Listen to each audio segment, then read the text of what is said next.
নমস্কাৰ সকলোকে স্বাগতম জনাইছো মোৰ অন্য এটি ভিডিঅ'লৈ।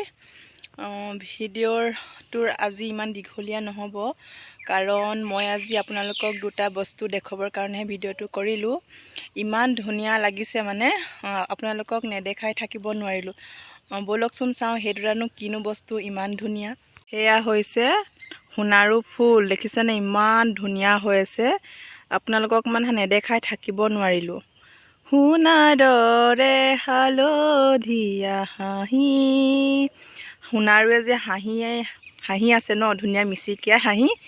আৰু এটা দেখুৱাম, 2 নম্বৰটো কিনো বস্তু সেইটো ব'লকচোন চাওঁ। নম্বৰটো হ'ল পদুম, দেখিছেনে ইমান ধুনীয়া হৈ কলিয়াইছে, ফুলিব আৰু কিছুমানবোৰ ফুলিছে, দেখিছেনে ইমান ধুনীয়া হৈছে। আমাৰ ঘৰৰ ওচৰতে আছে, দেখিছেনে এয়া বহুত ভাল লাগিছে ন।